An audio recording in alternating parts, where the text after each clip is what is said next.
سوائے اللہ کے، کیونکہ بالکل یہی عمل قوم لوط کا بھی تھا، اور لوط علیہ السلام اپنی قوم سے کہا کرتے تھے کہ بدبختو تم نے وہ کام کیا جو اس سے پہلے کسی نے نہیں کیا،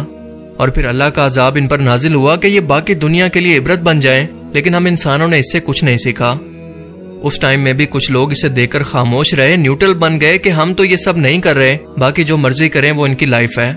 لیکن اللہ بے نیاز ہے، اس کو کسی کی پرواہ نہیں، اور اس گناہ پر اسے اتنا غصہ آتا ہے کہ وہ اپنا عذاب نازل کرتا ہے۔ اور کیا ہم آج اس کے غضب کو دعوت نہیں دے رہے؟ کیا ایک بار پھر سے ہم اللہ کے قانون کو چیلنج نہیں کر رہے؟ مجھے لگتا ہے کہ ان قریب اس ملک پر سیلاب کے بعد کوئی بہت بڑی تباہی یا قدرتی آفت آنے والی ہے، اور اللہ نہ کرے ایسا ہو، کیونکہ یہ اللہ کا قانون ہے کہ وہ حد سے بڑھ جانے والوں کی پکڑ ضرور کرتا ہے۔ اور قرآنی آیات کے اندر بھی بار بار یہ مثالیں دے کر سمجھاتا ہے کہ شیطان نے جب اللہ سے یہ وعدہ کیا تھا کہ میں انہیں دنیاوی خواہشوں کے اندر الجھاؤں گا، میں انہیں حکم دوں گا اور وہ میرے حکم سے اپنی خدائی ساخت یعنی اپنے جسم کے اندر عدل بدل کریں گے، اسے بدلیں گے، اور اسے ایک قرآنی آیت نے تمام LGBT یعنی لیسبین، گے، بائی سیکشول اور ٹرانسجینڈر ایجنڈے کو ایکسپوز کر دیا ہے کہ یہ حکم کس کی طرف سے انسانیت تک پہنچے گا، اور اسے جان کر اگر ابھی بھی ہماری آنکھیں نہ کھلیں تو اللہ کو کوئی پرواہ نہیں، چاہے پوری انسانیت گمراہی میں مر جائے اور بچے گا صرف وہی جو اللہ کے احکام پر عمل کرے گا، کیونکہ جب اللہ نے اسے حرام کہا ہے تو ہمارا سوچنا اور ہماری فیلنگز کوئی میٹر نہیں کرتی، اور ویسے بھی فیلنگز تو ہر گناہ کے لیے ہوتی ہیں، تو کیا شراب، جوا، بدکاری ان سب کو قانون بنا دیں؟ صحیح مسلم میں بیان ہے کہ رسول اللہ صلی اللہ علیہ وسلم نے فرمایا کہ مرد مرد کا سطر نہ دیکھے اور عورت عورت کا، مرد مرد کے کپڑے میں داخل نہ ہو اور عورت عورت کے کپڑے میں داخل نہ ہو۔ اس کے علاوہ رسول اللہ صلی اللہ علیہ وسلم نے لعنت فرمائی ایسے مردوں پر جو کہ عورتوں کی مشابہت اختیار کریں، اور ایسی عورتوں پر جو کہ مردوں کی مشابہت اختیار کریں۔ مگر اس سے بھی بڑھ کر افسوس کا مقام یہ ہے کہ تمام جوڈیشنری، مذہبی جماعتیں اور میڈیا کی زبان کو تالے لگ چکے ہیں، جو کہ یہ ثابت کرتا ہے کہ فنڈنگ صرف ان NGOs کی نہیں بلکہ اور بھی بہت سارے اداروں کی ہو رہی ہے۔ یہ قانون ویسے تو مئی 2018 کے اندر بن گیا تھا، مگر پاس آ ہوا ہے۔ یورپ کا خود کا خاندانی نظام تو تباہ ہو چکا ہے، لہٰذا مسلمانوں کی بنیاد یعنی ان کا خاندانی نظام اب ان کے نشانے پر ہے، اور حالیہ ٹرانسجینڈر کا بل اس بنیاد کو ہلا کر رکھ دے گا، کیونکہ جب اس اسلامی معاشرے کے اندر ہم جنس پرستی اور بے حیائی عام ہوگی تو گھر اور خاندانی نظام تباہ ہوگا، طلاقیں بڑھیں گی۔ عورت مارچ کی حامی عورت جب کسی LGBT کے کسی لڑکے سے شادی کرے گی تو آہستہ آہستہ مسلمانوں کی نسل ختم ہو کر رہ جائے گی، یعنی انسان حیوان یعنی کہ جانور بن جائے گا، جیسے جانوروں میں نہ اپنے رشتے کی تمیز ہوتی ہے اور نہ ہی کوئی احساس۔ تو اب سوال یہ پیدا ہوتا ہے کہ قوم یہود جو کہ اس فتنہ کی ماسٹر مائنڈ ہے، اتنے اربوں ڈالر کی فنڈنگ NGOs کو آخر کر کیوں رہی ہے؟ ان کا اس میں فائدہ کیا ہے؟ تو اس کا جواب بڑا سمپل ہے کہ اگر آپ ایک ایک کڑی کو آپس میں ملاتے جائیں تو آپ کو تمام کہانی سمجھ میں آ جائے گی۔ شیطان نے کیونکہ اللہ کو چیلنج کیا ہوا ہے کہ میں تیری تخلیق کو بدل کر دکھاؤں گا خود انسانوں کے ہاتھوں سے، اور جب انسان اس LGBT کی لعنت کا شکار ہوں گے تو دنیا کی آبادی کم ہوگی، جس پر دجال کا کنٹرول کرنا آسان ہوگا، اور پاپولیشن کنٹرول ان کے ایجنڈا کے اندر پہلے سے شامل ہے۔ اور دوسری وجہ یہ ہے کہ یہودیوں کی تورات کے علاوہ ایک اور فقہ کی مقدس کتاب ہے جس کا نام ہے تلمود، اور اس میں لکھا ہے کہ یہودی ہی اصل انسان ہے، ان کے آس پاس موجود تمام لوگ انسان نما چونٹیاں ہیں، ان کے کوئی حقوق نہیں۔ جس طرح سے انسان کا حق ہے کہ ایک جانور کو استعمال کرے، اس کا خون چوسے، اس سے کام لے، بالکل ویسے ہی ہمارا کام بھی ہے باقی انسانوں کو استعمال کرنا، اور اس سے بڑھ کر اچھا طریقہ انہیں استعمال کرنے کا کیا ہو سکتا ہے کہ انہیں بھی جانور بنا دیں، کیونکہ انسان رہیں گے تو ہمارے برابر کھڑے ہوں گے، ہماری مرضی کے مطابق کام نہیں کریں گے، اپنے حقوق مانگیں گے۔ اسی لیے اس فتنے کا آغاز یورپ سے ہوا، اور ہوتے ہوتے یہ آج ہمارے ملک کے اندر اپنی جڑیں گہری کر چکا ہے، اور اس نے سپر پاور امریکہ کو استعمال کر کے ہمارے گھر کے گرد گھیرا تنگ کر لیا، اور وہ جانتے ہیں کہ ہم سے بھیک مانگنے والی قوم بھلا ہم سے سوال کر سکتی ہے، وہ ہمارے حکم پر سوال نہیں اٹھا سکتی۔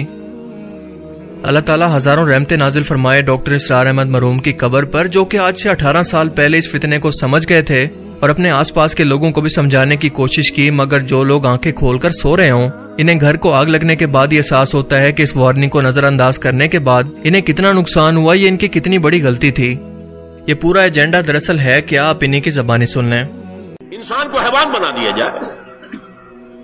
ایک کتے کو شہوت ہے، جو کتیا مل جائے، چاہے اس کی ماں ہو چاہے اس کی بیٹی ہو، اس سے اس کو استفادہ کر لے گا۔ یہ انسانوں نے کیا قدریں لگا رکھی ہے، ماں، بیٹی، بہن، بیوی، کیا فرق ہے ان میں؟ عورت ہے وہ بھی عورت ہے، یہ بھی عورت ہے۔ اور خاندانی نظام کی جڑیں کھود ڈالی جائیں، گویا کہ انسان حیوان بن جائے۔ پریزیڈنٹ کلنٹن نے کہا تھا 2 سال پہلے یا 3 سال پہلے وہ جو ان کی اینوئل سپیچ ہوتی ہے، State of the Union address,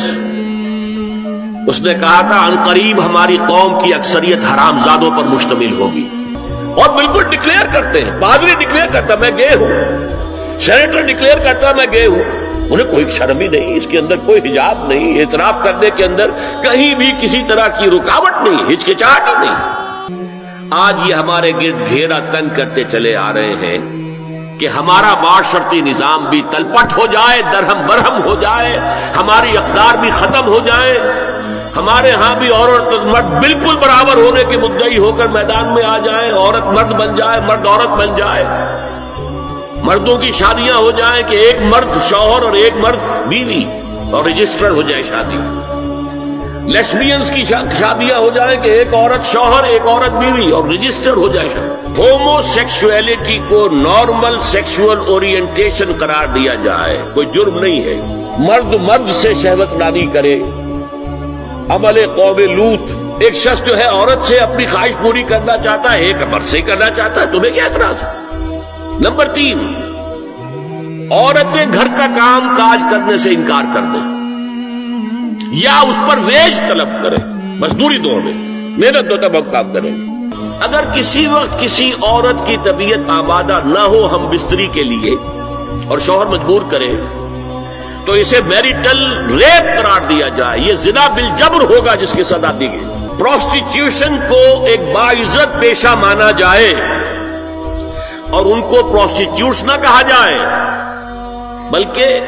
sex workers, sexual workers. 7، وراثت اور طلاق میں بالکل برابری، کوئی فرق نہیں، یہ بانڈ آف لو کمزور ہو گیا۔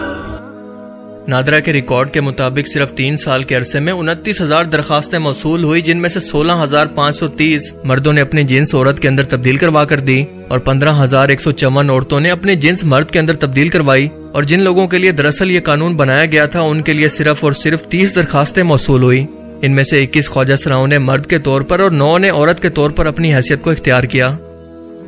یہ قانون دراصل ایک چور راستہ ہے تمام اسلامی نظام کو تباہ کرنے کا، اور اسلام تو آیا ہی ان برائیوں کو ختم کرنے کے لیے تھا، مگر افسوس کہ اب اسی اسلام کے نام پر بننے والے ملک کے اندر ایک عورت اور مرد کا جینڈر خود سے آپریشن سے بدل کر خدا کی قدرت میں چھیڑ چھاڑ کی جا رہی ہے۔ اور اس کے بعد کئی سوال کھڑے ہوں گے کہ وراثت کیسے تقسیم ہوگی، اس شخص کی نسل کیسے بڑھے گی، کیا ٹرانس سیکشول مرد کو ان تمام جگہوں پر رسائی ہوگی جہاں پر عورتیں جا سکتی ہیں؟ کیا یہ نظام خدا کے غضب کو دعوت نہیں دے رہا؟ ابھی بھی وقت ہے کہ ہم سمجھ جائیں اور اس لعنت کے خلاف احتجاج نہیں بلکہ باہر نکل کر مظاہرے کریں، اور اس حکومت کو اس کی اوقات یاد کروائیں کہ اپنی وفاداریاں ثابت کرنے کے لیے حد سے تجاوز نہ کریں، کیونکہ اپنی قدرت کے اندر کسی کو شریک کرنا اللہ تعالیٰ کو بالکل بھی پسند نہیں، کسی صورت برداشت نہیں۔ اللہ تعالیٰ ہمیں سمجھنے کی اور نیک عمل کرنے کی توفیق عطا فرمائے، آمین۔